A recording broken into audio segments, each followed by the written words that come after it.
भारत और पाकिस्तान के बढ़ते तनाव के बीच मंगलवार को बीजिंग में चीन के विदेश मंत्री वांग यी ने पाकिस्तान के उप प्रधानमंत्री और विदेश मंत्री मोहम्मद इशराक डार से मुलाकात की। दुनिया भर में आतंकवाद को संरक्षण देने पर आलोचना झेल रहे पाकिस्तान को इस मुलाकात में चीन का खुला समर्थन मिला है। चीनी विदेश मंत्री वांग यी ने कहा है कि चीन एक अटूट दोस्त के तौर पर पाकिस्तान की राष्ट्रीय संप्रभुता और क्षेत्रीय अखंडता की रक्षा के लिए हमेशा दृढ़ समर्थन देगा। चीन के विदेश मंत्री वांग यी ने यह भी कहा कि चीन पाकिस्तान को आतंकवाद के खिलाफ लड़ाई और क्षेत्रीय और अंतर्राष्ट्रीय मंचों पर बड़ी भूमिका निभाने में मदद करेगा। वांग यी ने चीन पाकिस्तान इकोनॉमिक कॉरिडोर को और मजबूत करने की बात कही। दरअसल यह मुलाकात ऐसे समय में हो रही है जब भारत और पाकिस्तान के बीच तनाव चरम पर है। जानकारों के मुताबिक पाकिस्तान की आतंकवाद को बढ़ावा देने वाली नीतियों को चीन का ये समर्थन क्षेत्रीय स्थिरता के लिए चुनौतियां खड़ी कर सकता है।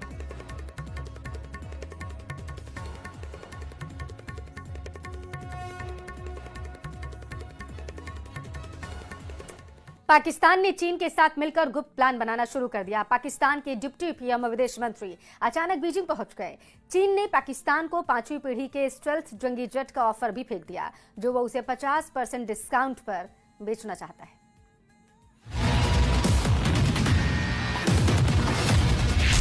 युद्ध में हारा आसिम मुनीर जनरल से फील्ड मार्शल बन गया। युद्ध में हारा जनरल मुनीर पाकिस्तान का अघोषित आका बन गया। युद्ध में हारा जनरल मुनीर पाकिस्तान का कायदे आजम न बन जाए। कैसे कैसे लोग हैं, पाकिस्तान में कैसी सनक है। जिस जनरल ने आतंकी साजिश रचकर पहलगाम हमला करवाया, जिस जनरल ने ऑपरेशन सिंदूर में नाक रगड़कर सीज फायर किया, जिस आसिम मुनीर ने रात 2:30 बजे शहबाज को फोन कर भारत की मिसाइलों की मार की कथा सुनाई, वही जनरल मुनीर अब खुद फील्ड मार्शल बन बैठा है। कहने के लिए पाकिस्तान की शहबाज सरकार की कैबिनेट ने प्रमोशन किया है, लेकिन पाकिस्तान की पहचान रखने वाले जानते हैं कि आर्मी चीफ क्या चीज है। पाकिस्तान में सेना का सिपहसालार ही असली हुक्मरान है। ऐसे हुक्मरान जिसके आगे सियासी हस्तियों की हैसियत खुद पूर्व पाकिस्तानी फौजी से सुन लीजिए। आर्मी चीफ थोड़ी होता है, वो तो बॉस होता है, वो तो सुपर किंग होता है ना जी। 75 साल से सुपर किंग है। अयूब दिया है वजीर आजम पाकिस्तान को अर्दली चपरासी है। ये चपरासी इन जर्नैलों के, ये आपके ख्याल में ये कोई लीडरशिप है यहाँ की? इनको जो जर्नैल GHQ लिख के देते हैं वो बोल देते हैं। यार क्या बात, आपको पता तो है अच्छे तरीके से कि पाकिस्तान चलाता कौन है। आसिम मुनीर खुद ही गुनहगार है, खुद ही कोतवाल है, जो मर्जी आए करे, लेकिन भारत के आगे जल्लाद जनरल की साजिशें नहीं चलेंगी जैसे पाकिस्तान परस्तों की नहीं चल रही।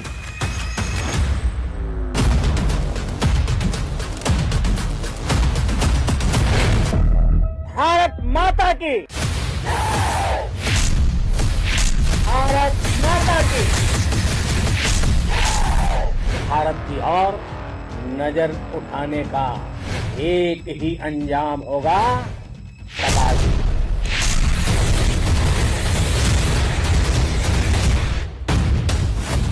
चीन, तुर्की, अजरबैजान और पाकिस्तान, ये चौकड़ी इस वक्त दुनिया में सबसे ज्यादा खतरनाक है। ऐसा अलायंस जिन्हें दहशतगर्दी नहीं दिखती, जिन्हें आतंकी आका नहीं दिखते, जिन्हें हथियारों की सौदेबाजी कर सिर्फ दौलत पटोड़नी है, खून खराबा मचाकर तानाशाही हुकूमतें बनाए रखनी है। ये गठजोड़ भारत ही नहीं पूरी दुनिया की नई टेंशन बन चुका है।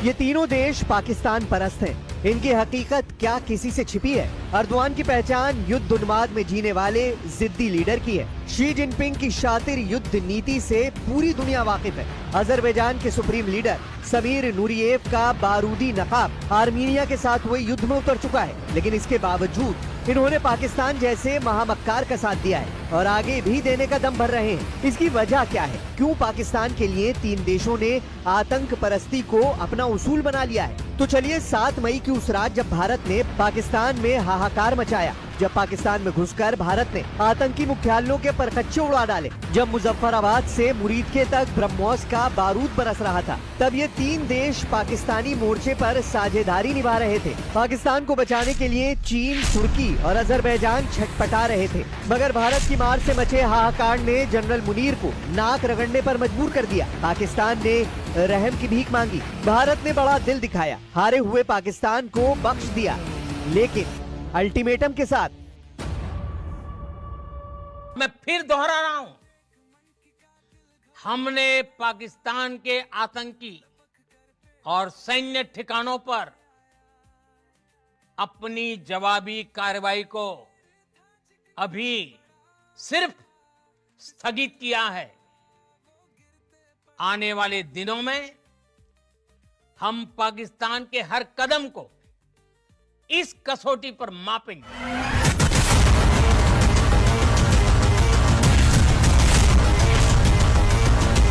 दो सेनाओं के युद्ध में एक की हार और दूसरी की जीत होती है, लेकिन एक ही युद्ध में कई देशों की सेनाएं हार जाएं, उनके हथियार तहस नहस हो जाएं, तो उसे ऑपरेशन सिंदूर कहते हैं। कहने भर को ये युद्ध पाकिस्तान के विरुद्ध हुआ, आतंकियों के संहार के लिए हुआ, लेकिन हारने वालों में सिर्फ पाकिस्तान नहीं, मार खाने में सिर्फ जनरल मुनीर नहीं, 90 घंटे के भीतर वो सब हार का जहरीला घूंट पीने पर मजबूर हो गए जिन्होंने पाकिस्तान के लिए जी जान लगाई। पाकिस्तान के लिए सिर्फ जंग के मैदान में उतरने भर से परहेज कर परास्त होने वालों की लिस्ट में पहला नाम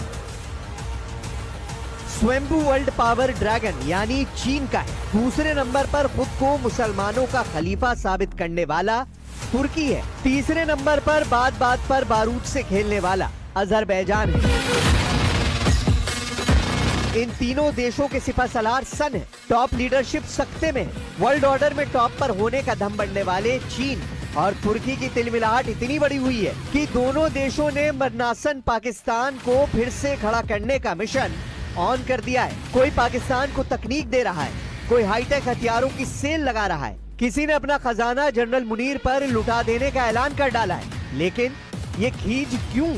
आखिर युद्ध में मारा तो पाकिस्तान गया, पीटे तो पाकिस्तानी पायलट गए, धज्जियां उड़ी पाकिस्तानी सैन्य अड्डों की, लेकिन असलियत सामने आ गई चीन की, तुर्की की, अजरबैजान की, साथ ही कतर जैसे कट्टर पाकिस्तान प्रेमी की। कतर भी पाकिस्तानी जनरलों के ट्रैप में फंसा हुआ है। शहबाज शरीफ से कतर के शेख भाईचारा निभा रहे हैं, लेकिन सबसे ज्यादा जो बिलबिला रहा है वो चीन है। चाइनीज मार्शल ने जनरल मुनीर की जान बचाने के लिए सबसे हाईटेक जंगी जेट भी खैरात में देने का ऐलान कर दिया है। अब देखिए, उधर इस्लामाबाद में एक नया कांड हो गया। जनरल मुनीर का प्रमोशन कर उन्हें फील्ड मार्शल बनाने वाले शहबाज की हालत खराब होने लगी। एक बार फिर से पाकिस्तान में तख्ता पलट होने की आशंका जताई जा रही है।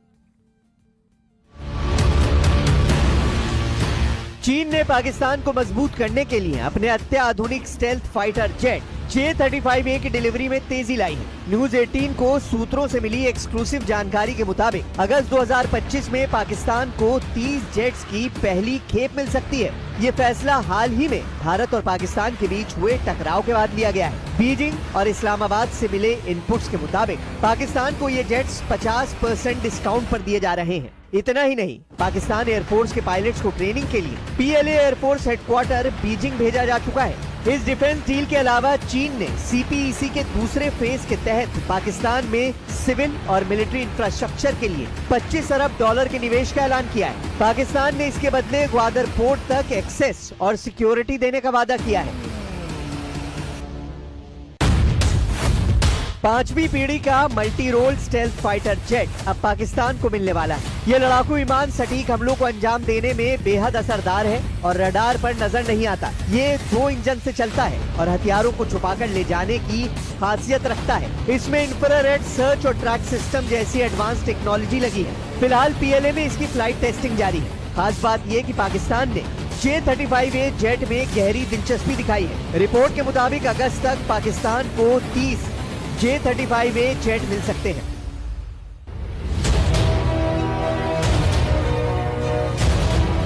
ड्रैगन जनरल मुनीर से जंगी जेट की डील के लिए इस कदर उतावला क्यों है, इसे भी जान लीजिए। पहली वजह हो सकती है कि ऑपरेशन सिंदूर में बड़े पैमाने पर पाकिस्तान के फाइटर फेल या तबाह हुए हैं। अब उसी कमी को पूरा करने की कोशिश कर रहा है चीन। दूसरी वजह हो सकती है कि पाकिस्तान के जरिए अपने 5वीं पीढ़ी के फाइटर जेट को टेस्ट करना चाहता है, यानी पाकिस्तान को चीन ने बनाया वेपन लैब। तीसरी वजह हो सकती है कि कीमतों को 50% डिस्काउंट देकर चीन अपना माल खपाने की कोशिश में है, क्योंकि पाकिस्तानी सेना में 80% हथियार चीन के हैं।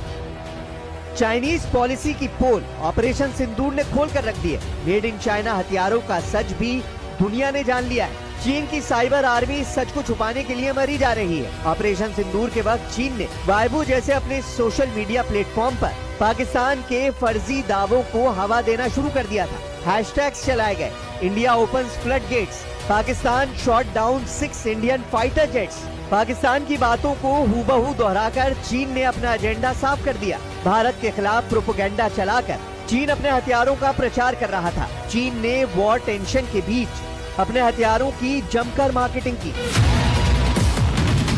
चीन ने J-10C फाइटर जेट और PL-15 मिसाइल को पाकिस्तान की सफलता की वजह बताया, लेकिन सच्चाई यह है कि PL-15 मिसाइल टारगेट तक पहुंची ही नहीं। Chinese HU-9 air defence system Lahore को अभेद नहीं रख पाया। पाकिस्तान के लिए चीन के प्रोपेगेंडा का आलम यह था कि PL-15 मिसाइल को अमेरिकी एमराम AIM-120 और फ्रांस की मिट्योर मिसाइल से भी बेहतर बता दिया। सबसे चौंकाने वाली बात यह है कि चीन के कब्जे वाले सभी मीडिया संस्थान, जिसमें CCTV न्यूज, बीजिंग न्यूज, सिना मिलिट्री, रेफरेंस न्यूज समेत तकरीबन 2 दर्जन से ज्यादा चैनल वाइबो हैंडल पर फेक न्यूज फैलाने की कोशिश में जुटे रहे। उधर पाकिस्तान पिटता रहा। पाकिस्तानी एयरबेस पर मिसाइलें बरसती रहीं। भारत के प्रहार से पाकिस्तान में हाहाकार मचा रहा। इस बीच JF-17 और विंग लूंग 2 जैसे चीनी सिस्टम भी फेल हो गए, जबकि AR-1 जैसी laser guided air to surface missile को भारतीय रडार ने ट्रैक कर इंटरसेप्ट कर लिया। चीन के हथियारों की साख धराशायी हो गई। तब पाकिस्तानी जनरल दुखड़ा रोने बीजिंग पहुंचे, जिन्हें फिर से चीन ने J-35A नाम का झुनझुना पकड़ा दिया है। पाकिस्तान जिन हथियारों और जिन देशों के दम पर उछलता है, उनका तमाशा पूरी दुनिया देख रही है। तुर्की के डिफेंस स्टॉक में भयंकर गिरावट शुरू हो गई है। तुर्की के हथियार निर्माताओं को खोजने से खरीदार नहीं मिल रहे। बाकी क्या ही कहा जाए। हालांकि पाकिस्तान अब भी शैतानी साजिशों से बाज नहीं आ रहा। भारत में जासूसी के आरोप में ताबड़तोड़ हो रही गिरफ्तारी इसका सबूत है। पहलगाम हमले के बाद खुफिया एजेंसियों ने कोड नेम से ऑपरेशन मीर जाफर शुरू किया, जिसके तहत पाकिस्तान के संपर्क में रहने वाले और उन्हें जानकारी भेजने वाले जासूसों की जानकारी जुटाई गई।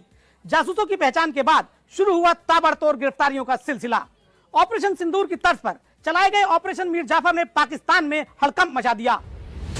अब तक जिन जासूसों का पर्दाफाश हुआ है, उनका पूरा नेटवर्क देखिए, जिसमें सबसे अहम किरदार है दानिश, जो पाक उच्चायोग का अधिकारी है। ज्योति मल्होत्रा, यूट्यूब और जासूसी नेटवर्क की अहम किरदार।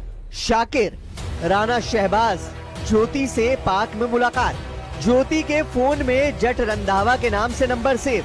गजाला, जासूसी नेटवर्क की खजांची। यामीन मोहम्मद, गजाला का करीबी। देवेंद्र सिंह ढिल्लों, हरियाणा के कैथल से गिरफ्तार। अरमान, हरियाणा के नूह से गिरफ्तार।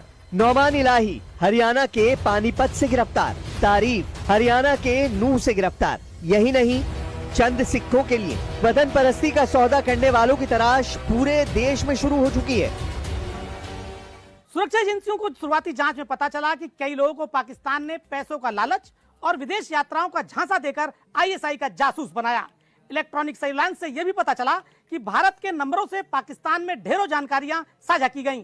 जांच में पता लगा कि पाकिस्तान भेजी गई सूचनाएं दिल्ली, पंजाब, हरियाणा, राजस्थान, जम्मू कश्मीर और उत्तर प्रदेश से भेजी गई थी। सीक्रेट कोड नेम से चलाए गए ऑपरेशन में जांच एजेंसियों ने पहले पुख्ता सबूत जुटाए, फिर एक एक कर गर्दन दबोचना शुरू कर दिया। जांच एजेंसियों के मुताबिक पाकिस्तान का स्पाई नेटवर्क बहुत बड़ा है। अभी चंद गद्दारों की शिनाख्त हुई है। जैसे जैसे पूछताछ होगी, जांच आगे बढ़ेगी, पाकिस्तान में खलबली मचेगी। जैसे ऑपरेशन सिंदूर में पाकिस्तान जला, वैसे ही भारत में छिपे उसके पालतू जासूसों का नेटवर्क भी जलाकर भस्म कर दिया जाएगा। पाकिस्तान और उसके सरपरस्तों की किसी भी साजिश का जवाब भारत मुंह तोड़ देगा। ऑपरेशन सिंदूर इसका पहला रुझान है। आने वाले दिनों में पाकिस्तान के साथ उसके हमदर्दों की हेकड़ी भी गुल की जाएगी।